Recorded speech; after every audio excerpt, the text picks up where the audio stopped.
Hello, my name is Chima Oluigbo. I am a neurosurgeon at Children's National Hospital and in faculty at George Washington University School of Medicine. I thank you for this invitation to talk to you about the updates on surgical treatment of epilepsy. I do not have any relevant disclosures for this talk, and the objectives of this talk are to describe the scope of epilepsy surgery. We're going to discuss the recent advances in epilepsy surgery, as well as the evidence basis for the efficacy of epilepsy surgery. So epilepsy surgery is not new, and this figure shows a timeline of the different things that have happened in epilepsy. And as we can see, as far back as 1879, McEwen had already resected a tumor that was localized just based on the characteristics of the seizure. This is an operative report drawing by Wilder Penfield, who was one of the pioneers of epilepsy surgery. And as you can see, this drawing was from 1932, in which he describes a temporal lobectomy he had done for a patient with seizures following head trauma. So today we're going to talk about the timing. When do you do epilepsy surgery? We're going to talk about the general principles and how you prepare a patient for epilepsy surgery. And also we're going to talk about the outcomes of epilepsy surgery. Another way of seeing this is we're going to talk about when to do it, how to do it, and we're going to discuss if it's effective. So the first question is, when do you do epilepsy surgery? You generally do epilepsy surgery when medications have been ineffective for controlling a patient's seizures. Now, generally, you've used two anti-epileptic medications for a sufficient period of time, maybe up to 18 months, and it has not worked, then you have to look at epilepsy surgery as an option. Because if the medications have not worked to that at that point, the chance that they'll work later is very low, probably about 5% chance of them working. So the reasons you want to do epilepsy surgery is that obviously you want to improve this person's quality of life. Those with epilepsy have a higher risk for having accidents, drowning. They have a higher risk for having cognitive problems. There's also a risk of sudden unexplained death in epilepsy. That's called SUDEP. And about 1 in 500 patients with epilepsy die of this condition every year. And also patients with epilepsy have a lot of social problems. So this is a summary of the different indications for epilepsy surgery. So how do you do it? Well, the traditional epilepsy surgery is well established, but in order to do it, you want to evaluate the patient to make sure this is the soft patient who should have surgery. And this should be done as a multidisciplinary effort. You want to work with your colleagues, your neurologist, and older neurologists. If you've got neuropsychologists, they're very important they're important members of this team. The other things that you, first of all, as in anything, you'll take a history and physical exam. You usually start with a scalp EEG, scalp EEG, at least to lateralize where the seizures are coming from. Now, you also want to do some form of brain imaging, specifically a brain MRI scan. The recommendation of the International League Against Epilepsy, the ILAE, is that an MRI scan is mandatory. Now, an MRI scan can help show the problems that are causing epilepsy. For example, in this patient, you can see here where the gray-white matter differentiation is not clear. That shows us a patient with cortical dysplasia. On this patient, in which you can see a shrunken bright hippocampus, which points to temporal sclerosis, and these are very common causes for epilepsy. You can do more advanced investigations, things like a PET scan that checks regional metabolic rates. For example, in this patient with the temporal lobe seizure, this is the normal PET scan, but in this patient, you see the metabolic activity in the temporal lobe is much less than on the other side, pointing to the fact it's temporal lobe epilepsy. You can also go as far as doing a SPECT scan. A SPECT scan uses the fact that in areas where there's a lot of seizure, you have increased blood supply there. And so you can also merge that with an MRI scan to show you where the abnormality is. A functional MRI scan should be done if that's available to show you areas of the brain that do critical function. These are based on blood oxygen level imaging that shows areas of the brain that are active during specific activities like language or movement. And this is very important to delineate whether someone's language is on the left or the right side of the brain before contemplating surgery. A neuropsychological test should also be done if possible, because that can help get a baseline of someone's cognitive function before you go ahead to do surgery. Now, there are two main areas of surgery. So the first is when you're doing invasive intracranial monitoring. That means you're putting wires within the brain to localize where seizures are coming from.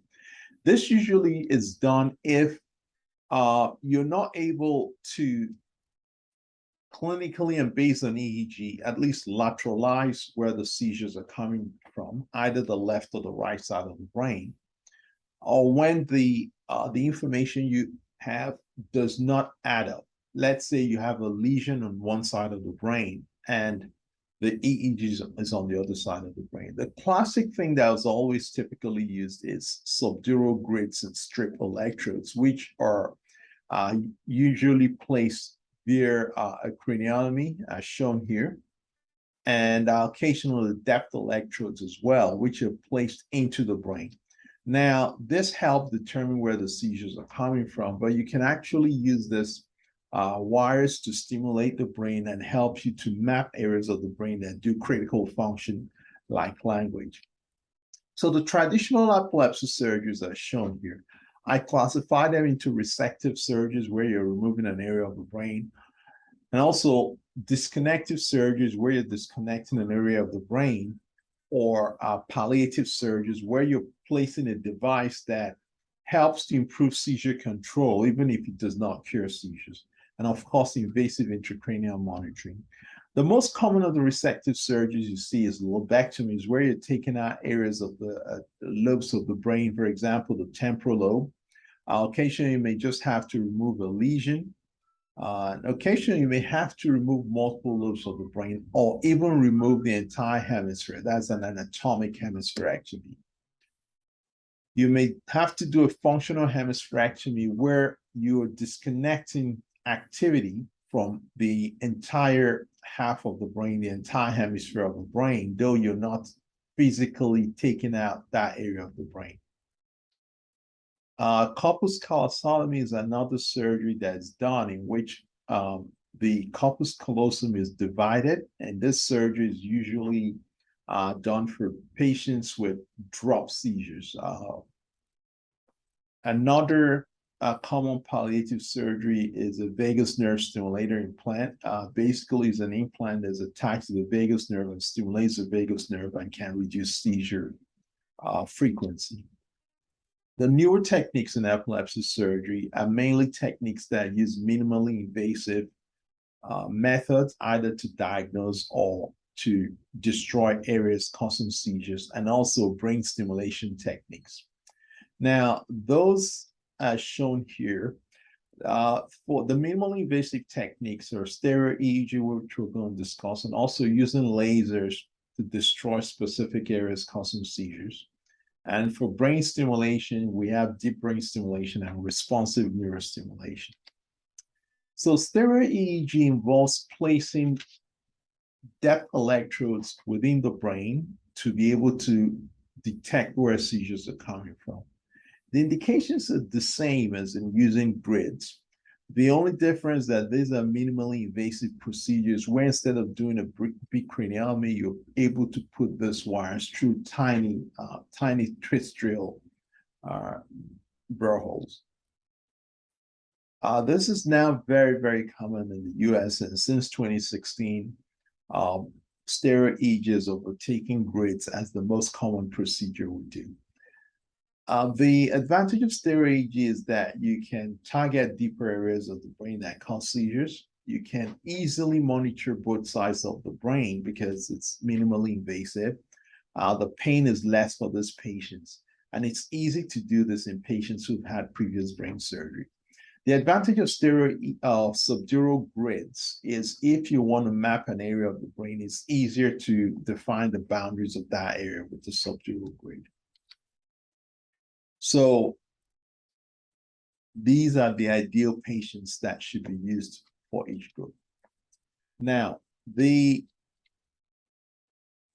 stereo has been around in France since probably the 1960s, but the method for doing it was very complicated and it all had to be placed in a grid-like format. But these days, usually with stereotactic robots, which is the way we tend to place it, you can place those devices much more quickly, and you can also place them at angles instead of being limited to placing them in orthogonal grids. And in planning it, one will plan with your neurologist the specific areas you want to place the wires, depending on where you suspect that the seizures are coming from, as shown here. The next new innovation is the use of lasers to treat areas of seizures. So basically, lasers involve using thermal damage but in a controlled fashion between 44 and 59 degrees centigrade. You can, with time, you can cause time-dependent destruction of tissues. And the devices, there are different devices that are used, but the key thing about this device is that tiny wires measure about 1.6 millimeters in diameter that are placed through minimally invasive techniques into the area of the brain. Now, the thing is that using MR thermography, where the MRI scan can measure the temperatures, you can monitor real-time the temperature in the area of the brain you wish to destroy, and you've got software that tells you the area of the brain that has been destroyed. And we use it for usually deep areas of the brain causing seizures like hypothalamic hematomas, the insular heterotopias, tuberous sclerosis, or mesiotemporal sclerosis. I'll give you an example. This is a kid who came with gelastic seizures in which she would laugh all the time, and it was coming from this lesion I'm pointing to called the hypothalamic hematoma. And I was able to treat this using a laser. You can see the laser wire placed into that in the intraop MRI scan. I could define the areas of the brain I do not wish to ablate. And this is what the workstation looks like. It shows me the temperature of the area that I'm ablating and the area that has been destroyed. And the post-op MRI scan shows that that area has been destroyed. We've used it for areas like the insular. There's a wire in the insular that's been ablated. You can use it in the hippocampus that is sclerotic. You can use that. And these are all different patients that has been used for. The outcomes are pretty good. For example, in hypothalamic hematomas, you have about 93% of patients who are free. Regards to brain stimulation, we've had vagus nerve stimulators we talked about earlier, but now we have devices called responsive neurostimulators and deep brain stimulators. Basically, in deep brain stimulators, you're stimulating an area of the brain, usually the thalamus, and that area controls a lot of epileptic networks, and you're able to minimize seizures by that. While in responsive neurostimulation, you are stimulating the area where the seizure starts, but you have this device that's implanted in the skull, and it's able to, in a sense, read the EEG, detect when the patient is about to have a seizure, and stimulate that area of the brain to stop the seizures. And as you can see, it's got that cranial neurostimulator and two wires that can be used both to stimulate and also to get information as to when the patient is having a seizure. I usually use this for areas of the brain you cannot resect. As shown here, this is a patient of mine who had seizures from the motor cortex who had this implanted. And there's someone who had seizures from the left hippocampus, which was dominant and could not be resected. And so this was used. In general, they have excellent safety profile, but they're not expected to cure patients like resection. They're expected more to improve the patient's seizure control and improve their quality of life. So the key thing is that one has to merge both the old and the new techniques to get the best outcomes. Now, having said that, does it work? The answer is yes. The classic paper on resective surgery is this paper on randomized controlled trial. They compared people who had temporal lobe surgery to those who continued medications. And it showed that at 12 months, 58% of those who had surgery were seizure-free versus 8% in the medical group, very statistically significant. And in fact, one patient in the medical group died from SUDEP. And in terms, a lot of other information has also shown that it's also very effective, both with responsive neurostimulation and also laser ablation is also shown here to be effective. About 58% are cured from their seizures when you check in a year's time. So in conclusion, epilepsy surgery is not new, but it continues to evolve. We talked about the traditional surgery and also the major advances we've seen in epilepsy surgery. We're also seeing a higher number of patients coming to epilepsy surgery. And the challenge is, first of all, not to forget the traditional techniques of resection, which are very effective, as we discussed. And also, if the new techniques are available, to incorporate them and integrate both the old and the new techniques. And with that, I thank you for inviting me to give this talk. And I will be happy to take any questions. Once again, thank you for having me.